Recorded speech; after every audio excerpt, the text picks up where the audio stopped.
Welcome back to another video. Video में हम बात करने वाले हैं कि एक्चुअली एवेंजर डूम्सडे में डॉक्टर डूम अपीयर आखिरकार होगा कैसे एंड उसकी ऑरा फार्मिंग आखिरकार होने कैसे वाली है। Fantastic Four first step movie के अंदर हमें doctor Doom Victor von Doom दिखा तो दिया गया, साथ में हमारा फ्रैंकलिन रिचर्ड उसके साथ बैठा हुआ है, उसके हाथ से अपने फेस पे टच करवा रहा है ताकि अपने चेहरे को विक्टर वॉन डूम हील कर सके एंड सुजैन स्टॉर्म अपने पावर्स का यूज करते हुए उसकी तरफ बढ़ती हुई आ रही हैं। लेकिन भाई ये पोस्ट क्रेडिट सीन करीब 30 सेकंड का था, जहां पर इनफ ऑरा फार्मिंग तो हुई, लेकिन भाई ये इंटरनेट पर उस तरह से बवाल नहीं मचा पाया एक्चुअली जिस तरह से इसे मचाना चाहिए था। जिस तरह से थंडरबोल्ट्स मूवी के पोस्ट क्रेडिट सीन में अलग स्पेसशिप ने बवाल मचा के रख दिया था, न किसी एक्स्ट्रा आदमी का हमें चेहरा दिखाया गया, न कोई कैरेक्टर दिखाया गया, उसके बाद भी वो पोस्ट क्रेडिट इंटरनेट पे बवाल मचा रहा था। एंड इस समय डूम का जो पोस्ट क्रेडिट सीन था ये भी ठीक ठाक ही चल रहा था, लेकिन स्पाइडरमैन ब्रांड न्यू डे के भाई सेट फुटेज लीक्स फोटोज और वीडियोस आकर के इंटरनेट को पूरी तरह से टेक ओवर कर लेते हैं और चारों तरफ स्पाइडरमैन सबका हीरो स्पाइडरमैन हमें देखने को मिल जाता है और उस पर 2-4 वीडियो भी हम भी डाल देते हैं। ओवरऑल बात करते हैं हम एवेंजर डूम्सडे के अंदर एक्चुअली डॉक्टर डूम किस तरह से अपीयर होने वाला है। तो fantastic Four first step movie के पोस्ट क्रेडिट सीन में जो हमें सिनेरियो दिखाया गया, प्रोबेबली कहा तो ये जा रहा है कि एक्चुअली आरडीजे का डॉक्टर डूम था, पर भाई हम सबको पता है कि मार्वल हमेशा से हमारा काटने में एक्सपर्ट रहा ही है। तो क्योंकि अगर वो रॉबर्ट डाउनी जूनियर को अपीयर करते उस 30 सेकंड के पोस्ट क्रेडिट सीन में तो 100% उसका चेहरा दिखाते हमें, वो रॉबर्ट डाउनी जूनियर नहीं थे, इस बात की गारंटी। क्योंकि भाई अगर रॉबर्ट डाउनी जूनियर अपीयर होंगे तो वो इतना पैसा चार्ज कर लेंगे जितने में कि ये पूरी मूवी बन जाएगी कहीं ना कहीं। तो ओवरऑल ऐसा हम कह सकते हैं कि वो रॉबर्ट डाउनी जूनियर नहीं थे।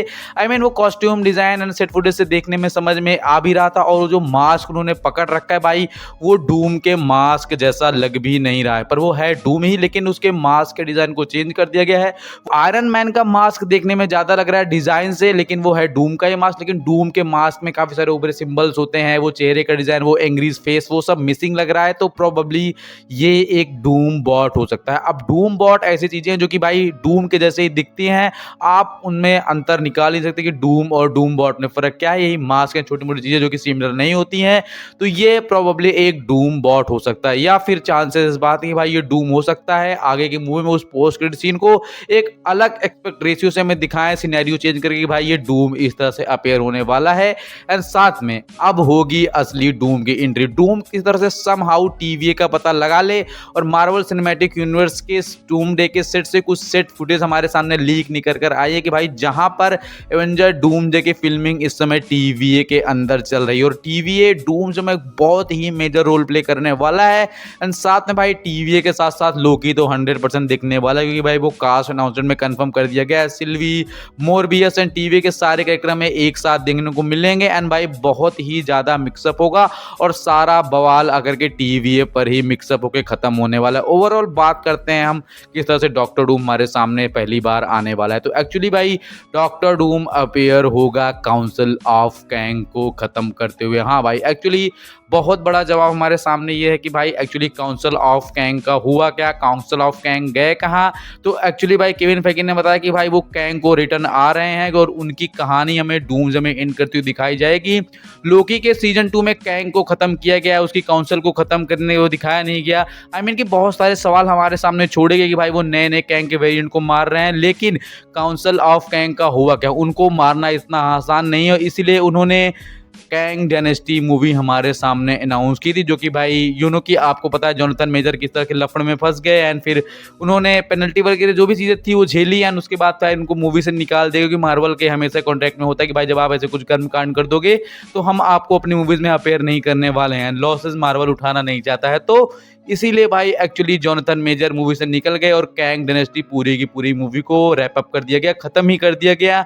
एंड साथ में भाई हमें डूम्सडे देखने को मिला, रॉबर्ट डाउनी जूनियर रिटर्न आ रहे थे एंड बहुत सारी नई अपडेट है जिसको सुन करके हम काफी ज्यादा एक्साइटेड होंगे। तो भाई एक्चुअली एवेंजर डूम्सडे में हमारा डॉक्टर डूम जाके अपीयर होगा काउंसिल ऑफ कैंग में पहली बार, जहां पर हमें ओपनिंग शॉट में वो पूरे के पूरे काउंसिल ऑफ कैंग को खत्म करते हुए दिखाई देगा। एक कैंग के वेरिएंट को पकड़ पकड़ के बुरी तरह से मारेगा और उनकी धुलाई करेगा, आई मीन जिस तरह से वो करता है, और doctor Doom council of Kang को खत्म कर देगा ताकि ये मल्टीवर्सल थ्रेट खत्म हो जाए।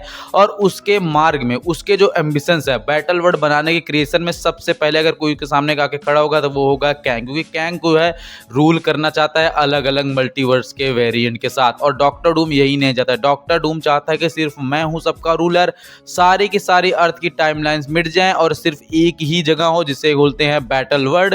भाई कॉमिक्स में बैटल वर्ल्ड बनाने के लिए डॉक्टर डूम ने बेयॉन्डर को मार करके उसकी पावर्स एब्जॉर्ब कर ली थी या कहो कि चुरा ली थी। तो भाई इसमें हमें बेयॉन्डर दिखाया नहीं गया, आई मीन हमारे मार्वल सिनेमैटिक यूनिवर्स में, कॉमिक में तो ऑलरेडी है। तो एक्चुअली इस समय बेयॉन्डर की जगह लेगा कैंग, आई मीन कि भाई कैंग को बेयॉन्डर से रिप्लेस किया जाएगा। कैंग की जो पावर्स है, जो टेक्नोलॉजी है, वो doctor Doom Victor von Doom चुरा लेगा और काउंसिल ऑफ कैंग को खत्म कर देगा, और कैंग की ही टेक्नोलॉजी से वो टाइम ट्रेवल के समय में आगे पीछे जाएगा और मल्टीवर्स की सारी टाइमलाइंस को धीरे धीरे खत्म करेगा।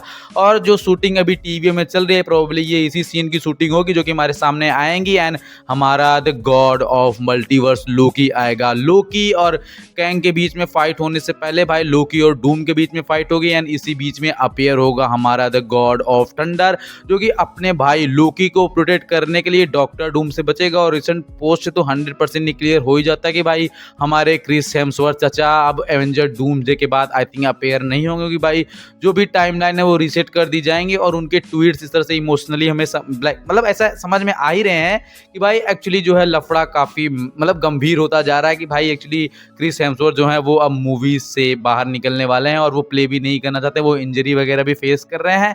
तो बहुत सालों से उन्होंने 15 सालों से हमारे थॉर के कैरेक्टर को प्ले किया, एंड भाई डॉक्टर डूम से लड़ते हुए मरेंगे, और यहीं पे हमें ऑरा फार्मिंग देगी विक्टर वॉन डूम की। आई बहन भाई सारे के सारे काउंसिल ऑफ कैंग को मार दिया और साथ में उनके साथ गॉड ऑफ थंडर थॉर को भी मार दिया, एंड एंड में बचा लोकी। लोकी और डूम की फाइट होते हुए मूवी का क्लाइमैक्स आएगा और मूवी को खत्म कर दिया जाएगा, और डूम जो है वो बैटल वर्ल्ड बनाने में सक्सेसफुल हो जाएगा और एक ही दुनिया होगी जहां पे हमें सीक्रेट वॉर्स देखने को मिलेगी। सीक्रेट वॉर्स बैटल वर्ल्ड के बिना हो ही नहीं सकती है, आई मीन के एवेंजर डूम्सडे में डूम ही जीतने वाला है, जस्ट लाइक थैनोस जीत गया था इन्फिनिटी वॉर के अंदर। एंड उसके बाद फिर सीक्रेट वॉर्स में सारे हीरोज अलग अलग यूनिवर्स के, एक्समैन, फैंटास्टिक फोर एंड जितने भी मल्टीवर्सल सुपर हीरोज हैं, इल्यूमिनाटी, मिडनाइट सन्स आकर के एक साथ फाइट करेंगे और डूम को हरा करके सीक्रेट वॉर से पूरी फ्रेंचाइजी को, पूरे के पूरे एमसीयू के फेस को रीशूट कर देंगे और पूरी नई मल्टीवर्स की टाइमलाइन क्रिएट हो जाएंगे। ओवरऑल उम्मीद है आपको वीडियो पसंद आया, चैनल सब्सक्राइब, लाइक, शेयर करना, एंड